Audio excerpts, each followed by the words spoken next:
Charge తీసుకున్న తర్వాత ఈరోజు గాంధీ భవన్లో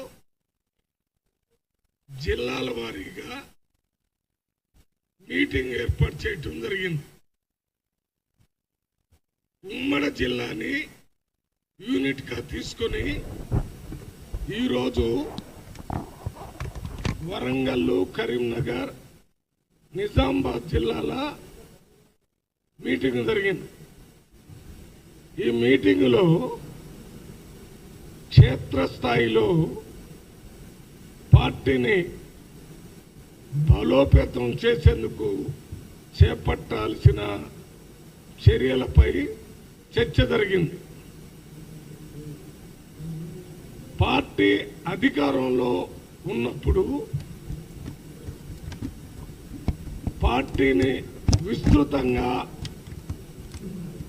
క్షేత్రస్థాయిలో నిర్మాణం చేయాల్సిన అవసరం ఉందనే దాని మీద ఒక నిర్ణయానికి రావటం జరిగింది.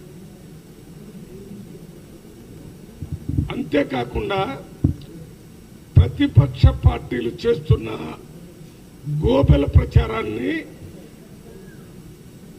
తిప్పికొట్టి ప్రభుత్వం చేస్తున్నటువంటి సంక్షేమ అభివృద్ధి కార్యక్రమాలను ప్రజలకి తెలియజేస్తూ చైతన్యవంతుల్ని చేయాల్సిన అవసరం ఉందనే దాని మీద చర్చ జరిగింది. ముఖ్యంగా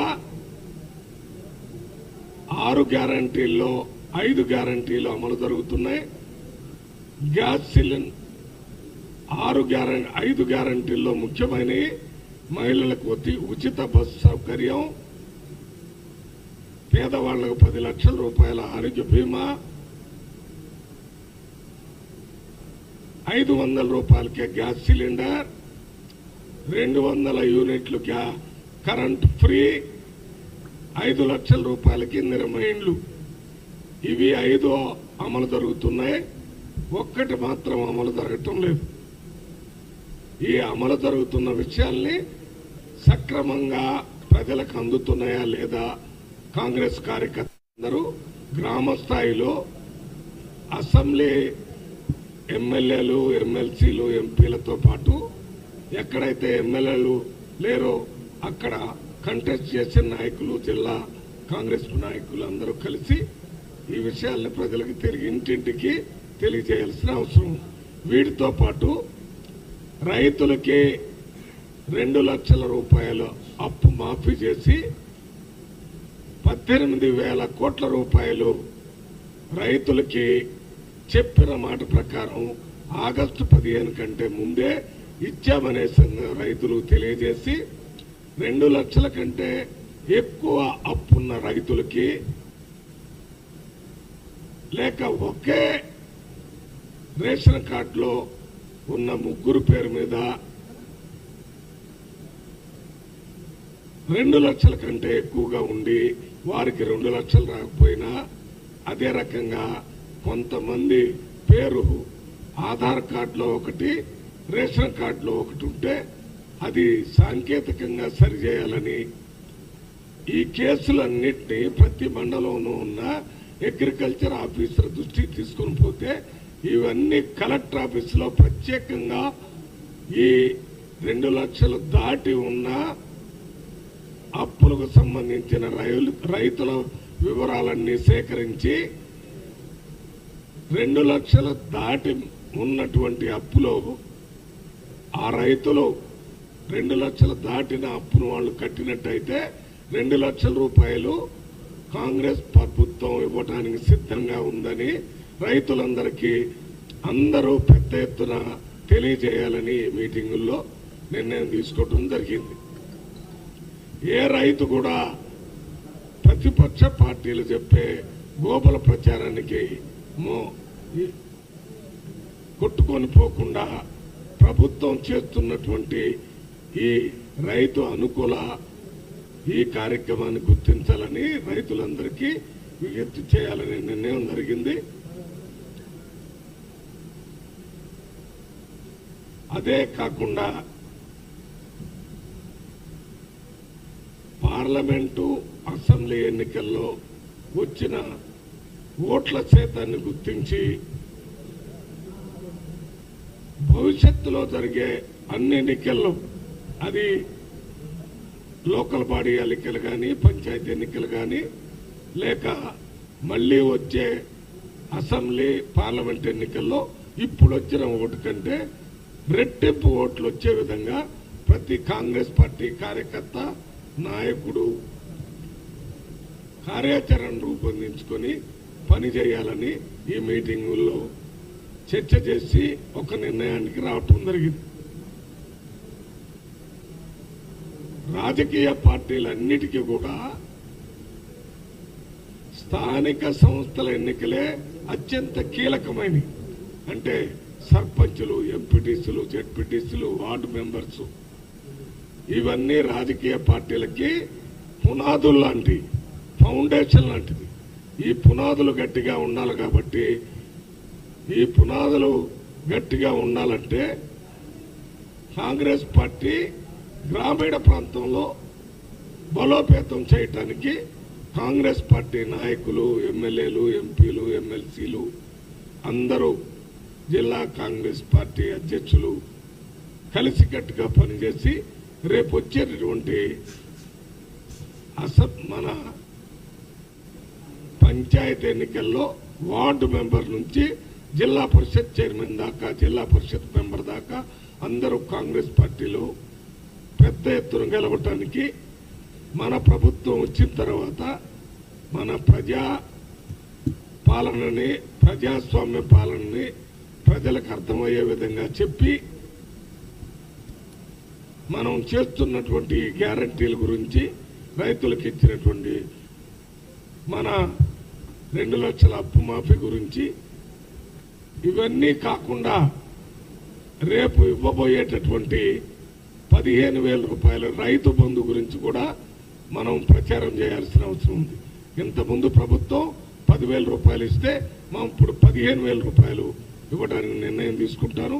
దాని మీద విధి విధానాలు ఏర్పాటు చేయడానికి మినిస్టర్ల సబ్ కమిటీ జిల్లాల వారీగా తిరిగి వచ్చి ఇప్పుడు ఏ రకంగా రైతులకు అది ఇవ్వాలో ఏర్పాటు చేస్తున్నారు.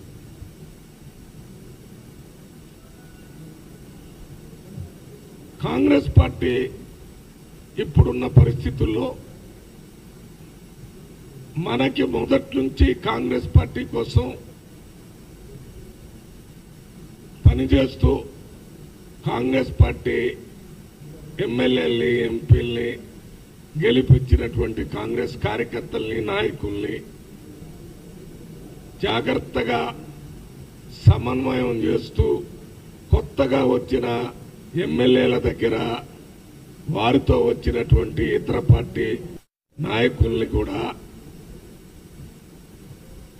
ఈ రెండింటినీ సమన్వయం చేస్తూ ప్రతి జిల్లా అధ్యక్షులు, ప్రతి జిల్లా ఎంపీలు, ఎమ్మెల్యేలు, ఎమ్మెల్సీలు ముందుకెళ్లాలని నిర్ణయం తీసుకోవడం జరిగింది. ఉదాహరణకి ఈ మధ్య కొంతమంది బీఆర్ఎస్ ఎమ్మెల్యేలు, ఎమ్మెల్సీలు కాంగ్రెస్ పార్టీలోకి వచ్చారు. వారితో పాటు బీఆర్ఎస్ పార్టీ కార్యకర్తలు, నాయకులు కాంగ్రెస్ పార్టీలోకి వచ్చారు. అంతకు ముందు పనిచేస్తున్నటువంటి కాంగ్రెస్ పార్టీ నాయకులు, కార్యకర్తల్ని జాగ్రత్తగా కాపాడుకుంటూనే ఈ కొత్తగా వచ్చిన వారితో కూడా సమన్వయం చేసుకుని ముందుకు పోవాలని ఈ 3 జిల్లాల మీటింగుల్లో నిర్ణయం తీసుకోవటం జరిగింది.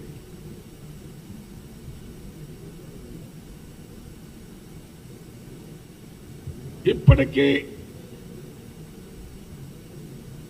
మన కాంగ్రెస్ ప్రభుత్వం వచ్చి 10 నెలలుగా వస్తుంది. ఈ 10 నెలల్లో ఇంతకు ముందు ఏ ముఖ్యమంత్రి చేయనంత అభివృద్ధి, సంక్షేమ కార్యక్రమాలు, నిర్ణయాలు తీసుకున్నారనే దాని మీద చర్చ జరిగింది. ముఖ్యంగా ఈ 10 నెలల్లోనే గ్యారంటీలను అమలు చేయటం, 2 లక్షల రూపాయలు అప్పు మాఫీ చేయటం, వీటితో పాటు సామాజిక న్యాయం కల్పిస్తూ ముఖ్యమైన నిర్ణయాలు కూడా తీసుకోవటం జరిగింది.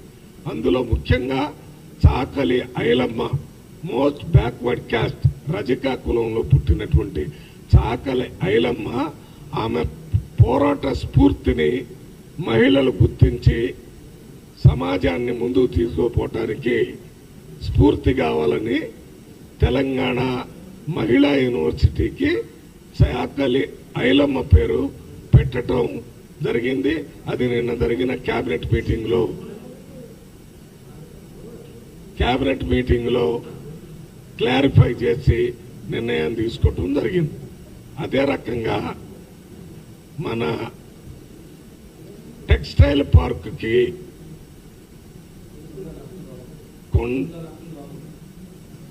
కొండా లక్ష్మణ్ బాపూజీ ఎవరైతే తెలంగాణ కోసం తన మంత్రి పదవిని రిజైన్ చేసి తెలంగాణ కోసం మొట్టమొదటి పోరాటం చేసినటువంటి వ్యక్తి 2001-2లో టిఆర్ఎస్ పార్టీ పెట్టినప్పుడు కొండా లక్ష్మణ్ బాపూజీ గారి జలదృశ్య గృహాన్ని ఇచ్చి తెలంగాణ కోసం టిఆర్ఎస్ పార్టీకి కూడా సపోర్ట్ చేసినటువంటి గొప్ప నాయకుడు.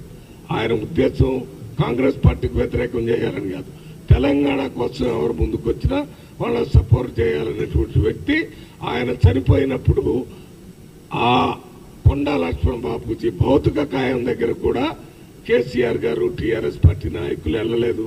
కానీ కాంగ్రెస్ పార్టీ కొండా లక్ష్మణ్ బాపూజీ యొక్క త్యాగాన్ని, ఆయన యొక్క తెలంగాణ కోసం ఉన్నటువంటి కమిట్మెంట్ గుర్తించి ఆయన పేరుని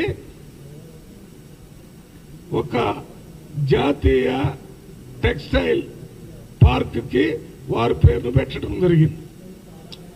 అంతేకాకుండా సురవరం ప్రతాప్ రెడ్డి ఆయన గోల్కొండ పేపర్ అని ఆ రోజుల్లో పెట్టి స్వతంత్రం కోసం ప్రజలను సమాయత్తం చేసి 2 రకాలుగా, ఒకటి నిజాం ప్రభుత్వానికి వ్యతిరేకంగా, 2 స్వతంత్ర పోరాటం కోసం పెద్ద ఉద్యమాన్ని పేపర్ని నడిపి ప్రజల్ని చైతన్యవంతులు చేసినటువంటి సురవరం ప్రతాప్ రెడ్డి పేరుని తెలుగు యూనివర్సిటీకి పెట్టడం జరిగింది.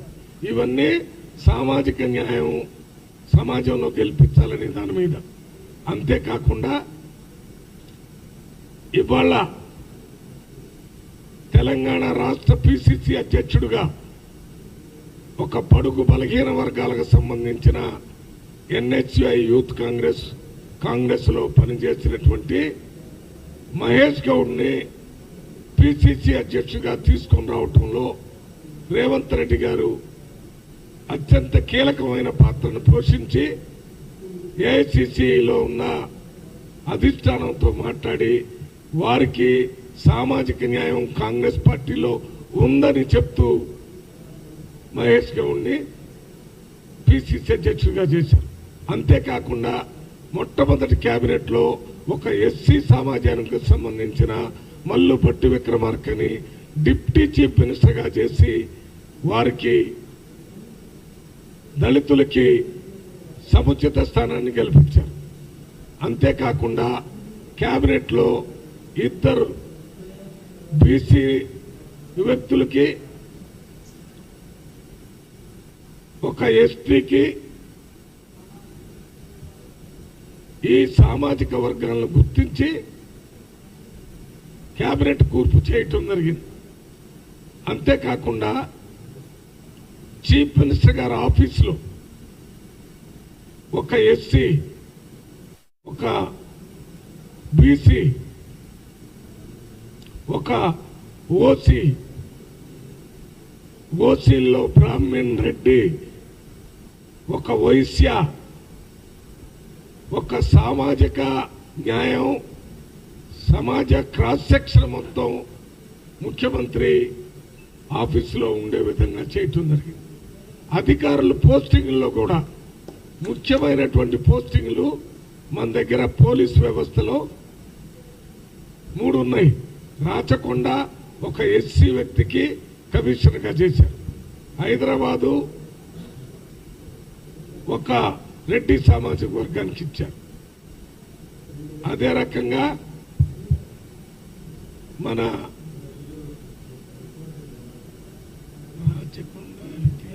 సైబరాబాద్ కమిషనర్కి ఒక బ్రాహ్మణి సిపిగా ఇచ్చారు. కలెక్టర్ పోస్టింగ్, ఎస్పీ పోస్టింగ్లు అన్నీ కూడా సామాజిక న్యాయం ప్రకారమే ఇవ్వటం జరిగింది. రేపు వచ్చేటటువంటి వీసీ పోస్టులో కూడా ఎస్సీలకి, ఎస్టీలకి, బీసీలకి, మైనార్టీలకి అందరికీ సముచిత స్థానాన్ని కల్పిస్తారని ముఖ్యమంత్రి గారు చెప్పడం జరిగింది. ఈ విషయాలన్నింటి కూడా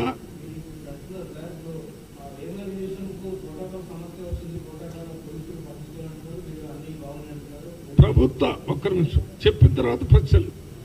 ప్రభుత్వ పథకాలని నేను ఇప్పుడు చెప్పిన వాటన్నింటినీ విస్తృతంగా ప్రజల దగ్గర తీసుకుని వెళ్ళి వారికి ఉన్న అనుమానాలన్నీ తొలగించి అర్థమయ్యే విధంగా చెప్పాలని ఈ రోజు జరిగిన 3 జిల్లా మీటింగుల్లో చర్చించి నిర్ణయం తీసుకోవడం జరిగింది. ఇంతే కాకుండా గోబెల ప్రచారం మీ అందరికీ తెలుసు. ఈ గోబెల్ అనేటటువంటి వ్యక్తి ఒక మంత్రిత్వ శాఖను నడిపాడు హిట్లర్ కేబినెట్ లో. ఆ మంత్రిత్వ శాఖ పని ఏంటంటే అబద్ధాలని ఒకటోసారి, రెండోసారి, మూడోసారి, 4 సార్లు చెప్పటం. ఒక అబద్ధాన్ని 5-6 సార్లు చెప్తే ప్రజలు నమ్ముతారని ఆ విషయాన్ని అప్పుడున్న హిట్లరు, డిక్టేటరు ఈ గోబెల్ని మంత్రివర్గంలో తీసుకొని చేశాడు. అదే రకంగా ఇప్పుడు ప్రతిపక్ష పార్టీలో ఉన్న ముఖ్యంగా కేటీఆర్ గారు, హరీష్ రావు గారు, కవిత గారు, ఇతర బీఆర్ఎస్ నాయకులు, రేవంత్ రెడ్డి గారు ఇచ్చిన హామీల్ని అమలు చేయటం లేదు అని చెప్తున్నారు. ఇది ఒక పెద్ద గోబెల ప్రచారం. నేను ఇప్పుడే చెప్పాను, 6 గ్యారంటీల్లో 5 గ్యారంటీలు మా రాష్ట్ర ప్రభుత్వం, ముఖ్యమంత్రి రేవంత్ రెడ్డి గారు చేస్తున్నారు. ఎవరైనా కావాలంటే చూడండి. ఇది అమలు జరగటం లేదంటే నేను ఎక్కడైనా ఎవరితోనైనా చర్చకు సిద్ధంగా ఉన్నాను, కానీ జరగటం లేదు. అదే రకంగా 2 లక్షల రూపాయలు అప్పు మాఫీ చేయలేదని చెప్తున్నారు రైతులకి. 18,000 కోట్ల రూపాయలు మాఫీ చేశాము, ఇంకా 13,000 కోట్ల రూపాయలు రేపు ఇవ్వటానికి సిద్ధంగా పెట్టాము. దీన్ని కూడా చేయలేదని రేవంత్ రెడ్డి గారు అబద్ధాలు చెప్తుండని, మోసగాడని చెప్తున్నారు. దీన్నే గోబెల ప్రచారం అంటారు. జరుగుతున్న దాన్ని జరగలేదని, జరగని దాన్ని జరుగుతున్నట్టుగా మాట్లాడుతున్నారు. కాంగ్రెస్ పార్టీలో ఇంకా విప్లవాత్మకమైన మార్పులు ఎడ్యుకేషన్ డిపార్ట్మెంట్ లో, హెల్త్ డిపార్ట్మెంట్ లో తీసుకొస్తున్నాయి.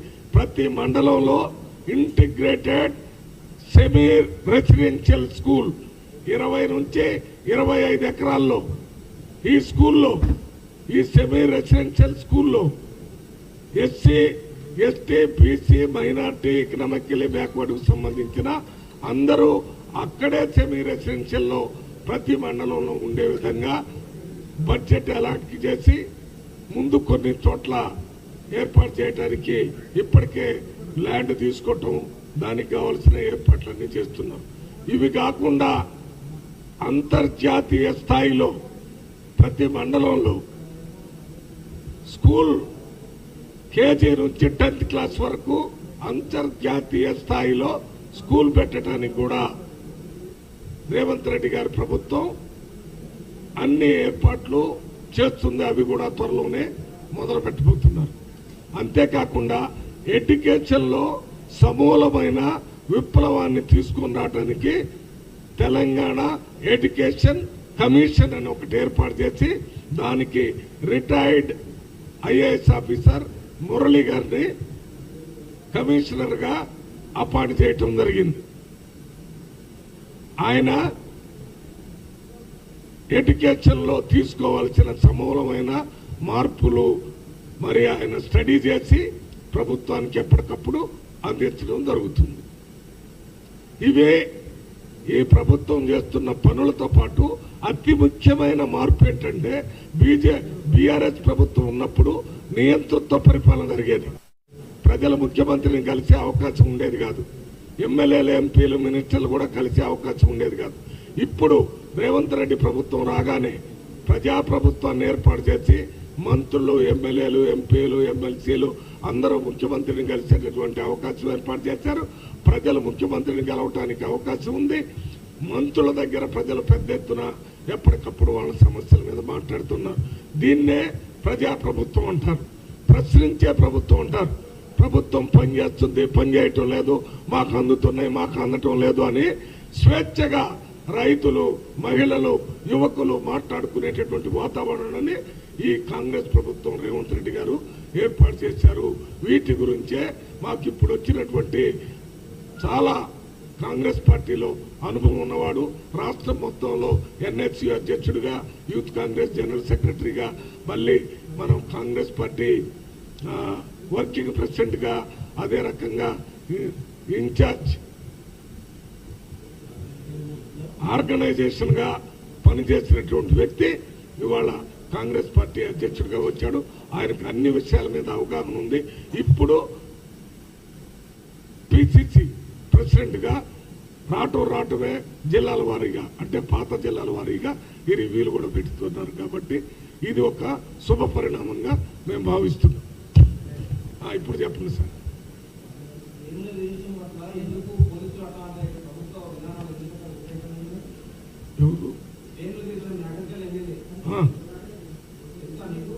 ఏమైంది? ఏమని?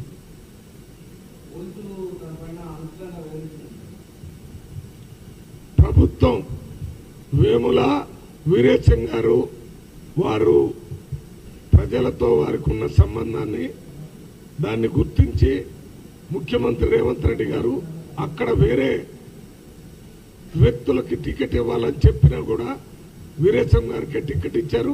వారు కూడా పెద్ద మెజార్టీతో గెలవడం జరిగింది. అప్పుడప్పుడు పోలీసులు తెలియక చేసిన పొరపాటు వల్ల ప్రభుత్వానికి చెడ్డ పేరు వచ్చే అవకాశం ఉంది తప్ప ప్రభుత్వ ఉద్దేశంలో వీరేశం గారు ఒక మంచి ప్రజాబలం ఉన్నటువంటి నాయకుడు. ఆయనకు సంపూర్ణంగా ప్రభుత్వం సపోర్ట్ ఉంది. ఆయన ఎవరైనా పోలీసులు తప్పు చేశారంటే స్పీకర్ నోటీస్ ఇచ్చేటటువంటి అవకాశం ఉంది కాబట్టి ఇచ్చారు. రేపు సిఎల్పి సమావేశంలో ఇప్పుడు నేను మాట్లాడిన విషయాలన్నిటి కూడా ముఖ్యమంత్రి గారు, ఏఐసిసి జనరల్ సెక్రటరీ గారు, పిసిసి ప్రెసిడెంట్ గారు ఈ సిఎల్పి మీటింగ్ లో ఒకళ్ళు కొంత ఇంటరాక్షన్ జరిగి ఇప్పుడు నేను చెప్పిందే కాకుండా వారి ద్వారా కూడా సీఎం గారు చెప్తారు, పిసిసి అధ్యక్షుడు చెప్తాడు, జనరల్ సెక్రటరీ గారు చెప్తారు. దీనివల్ల మన పార్టీని క్షేత్రస్థాయిలో పెద్ద ఎత్తున పునర్నిర్మాణం చేయాల్సిన అవసరం ఉందనే విషయాన్ని మాట్లాడటానికి ఇదొకటి. అంతేకాకుండా రాష్ట్రంలో ఉన్నటువంటి ఇప్పుడు చేస్తున్నటువంటి కార్యక్రమాలు ఏ రకంగా జరుగుతున్నాయో తెలుసుకుని ఇంకా ఏ రకమైనటువంటి కార్యక్రమాలు తీసుకోవాలనే విషయాన్ని సిఎల్పి మీటింగులో ఎమ్మెల్యేలు, ఎంపీలు, ఎమ్మెల్సీలు అందరూ కలిసి మన ముఖ్యమంత్రి, పిసిసి అధ్యక్షుడు, మా దీపాదాస్ మున్షి గారు, ఏఐసిసి జనరల్ సెక్రటరీ ఇన్ఛార్జి గారు ఉంటారు. కాబట్టి ఒక రకమైనటువంటి ఇంటరాక్షన్ చేసుకోవటానికి రేపు 4 గంటలకి ట్రిడెంట్ హోటల్లో మీటింగ్ ఉంటుంది. కాబట్టి ఈ మీటింగ్ ద్వారా నేను ఎంపీలకి, ఎమ్మెల్యేలకి, ఎమ్మెల్సీలకి అందరికీ ట్రిడెంట్ హోటల్కి 4 గంటలకు రావాలని మీ ద్వారా తెలియజేయాలని కోరుతున్నాను. మేము కూడా వ్యక్తిగతంగా వారందరితోని ఫోన్లో మాట్లాడి చెప్పటం కూడా జరుగుతుంది. ఇంకా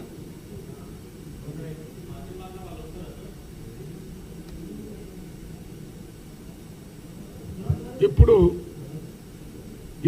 ఈ పార్టీ మారిన విషయాల్లో కూడా నేను మాట్లాడాను. ఇంతకుముందు పార్టీ కోసం కష్టపడి పనిచేసి ఉన్న వాళ్ళందరినీ కాపాడుకుంటూ కొత్తగా పార్టీలో చేరిన వాళ్ళందరినీ కూడా వీరితో సమన్వయం చేసే కార్యక్రమం కూడా జరుగుతుంది. అదే కదా చెప్పింది. మళ్ళీ దాన్ని సమన్వయం చేయడానికి ఇవన్నీ మీటింగ్.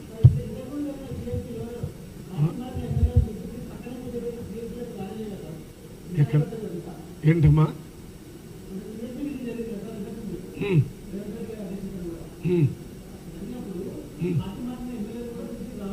వచ్చారా అంటే మొన్న పక్కన కూర్చోబెట్టడానికి ఏదైనా కారణం ఉంటుంది. ఆ కారణాన్ని ఇప్పుడు కూడా అప్లై చేస్తే నేనేం చేయలేను. వాళ్ళు ఏం చేస్తారో వాళ్ళు నిర్ణయం చేస్తారు.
ఏంటమ్మా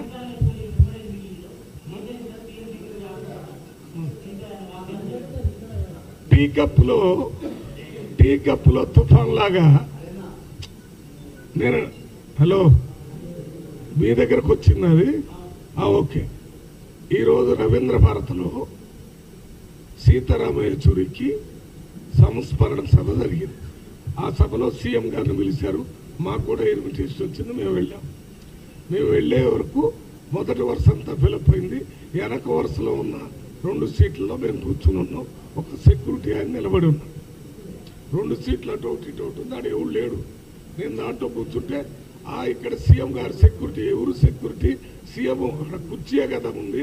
నేను వచ్చిన తర్వాత సీఎం వస్తే నేను లేచిపోతాను. లేచారా ఈ ఖాళీగుండా లేచిపోవాలని ఏంటంటే ఇంకొక ఆయన వచ్చాడు. ఆయన వచ్చి కూడా మాట్లాడు నీ వద్దు అని చెప్పాను నీకమ్మా అని చెప్పి అయిపోయింది. దాని తర్వాత ఇది చూసి ముందు వరుసలో ఎవరినో లేపి నన్ను కూర్చోబెట్టారు. కూర్చున్నాను. ఇది పెద్ద సబ్జెక్టు కాదు అసలు. దీని గురించి టీ కప్పులో తుఫాను నాకు సంబంధించినంత వరకు ఎప్పుడు ఈ విషయాల మీద బయటకు మాట్లాడు. ఆయనకెవడో ఇది పెంపించినట్టుంది. ఈ సబ్జెక్టే కాదు. మేమంతా ఆ సెక్యూరిటీ ఆఫీసర్స్ మేము ఆల్రెడీ మాట్లాడాం. సార్ అట్లా చెప్పారు కాబట్టి చెప్పాం, మీరు కూర్చోండి అని చెప్పారు. నేను నాకు లేని నొప్పి ఎవరికైనా లేస్తే వారికే నేను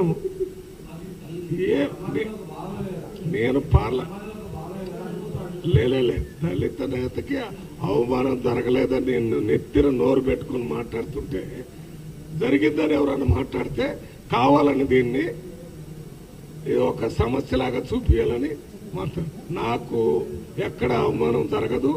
జరిగితే నేను ఊరుకోను. అక్కడే దాని సంగతి తేల్చుకుంటాను. అక్కడ మాట్లాడాను. మేమిద్దరం ఒక అవగాహనకు వచ్చాము.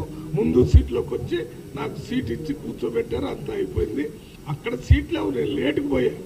నా తప్పు కూడా ఉంది. నేను కొంచెం లేటుకి వెళ్ళేవరకు ముందు సీట్లు అయిపోయింది.